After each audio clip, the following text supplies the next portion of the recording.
Alright guys, it's Rab from LDS Clashers here with another war recap. Um, Not much of a recap though this time. We had an update go into the game, and so we've lost a lot of the replays. In fact, we only have a couple of replays to show you this time. But we can see the overall results of the war here. Once again, LDS Clashers was victorious.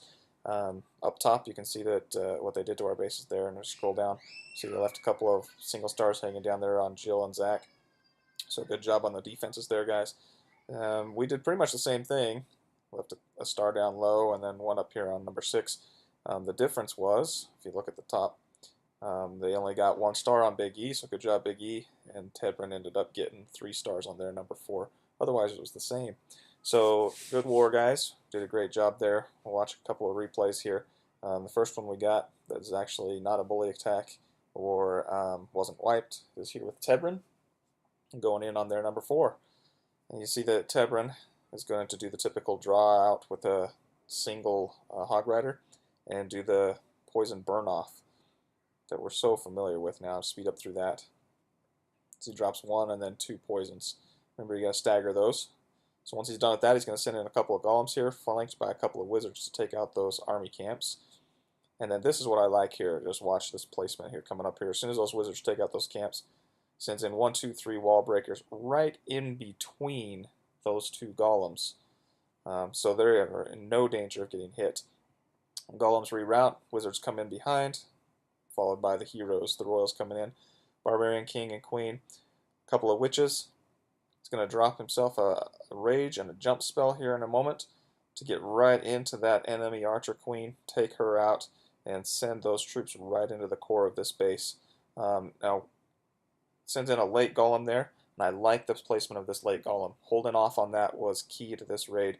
As you watch that golem sort of wanders and meanders into the center here, all those defenses around the edges are targeting that center core at this moment. And so Terber takes advantage of that. He drops a heal spell and some pigs, and you'll notice that that archer tower, that wizard tower at the top, the Tesla, everything is facing the core with that brand new golem that was running in there.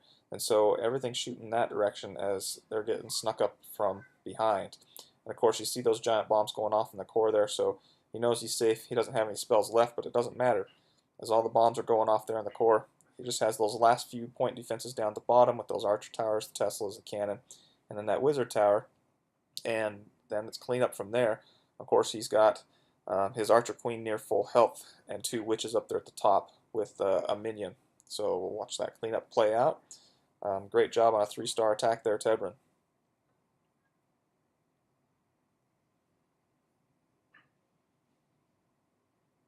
Getting it done.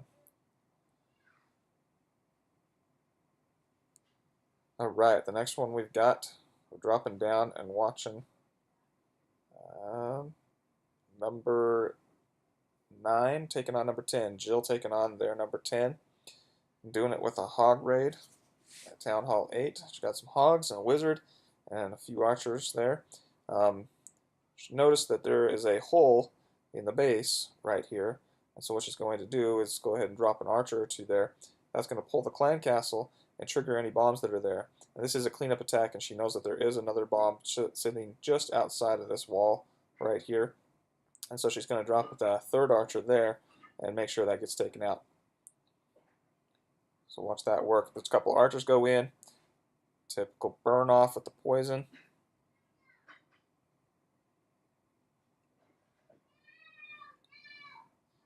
Drop that archer for that other bomb, and then in come the hogs.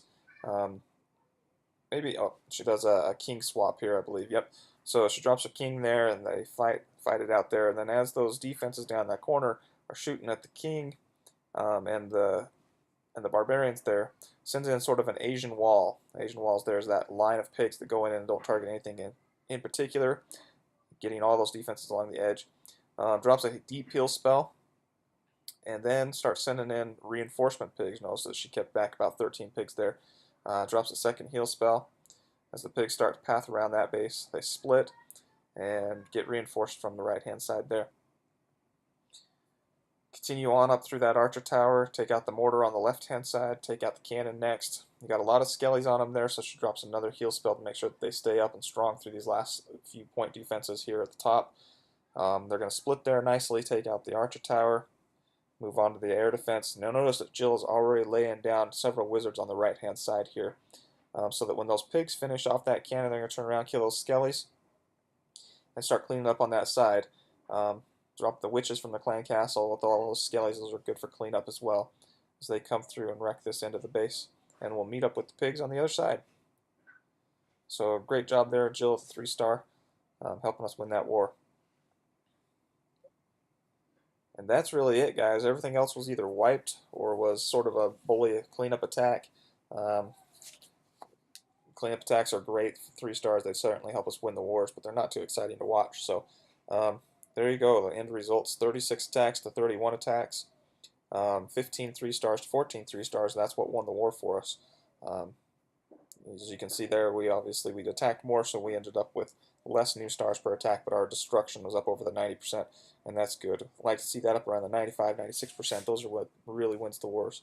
But great job, guys, winning the war. Another one. Until next time, guys, clash on.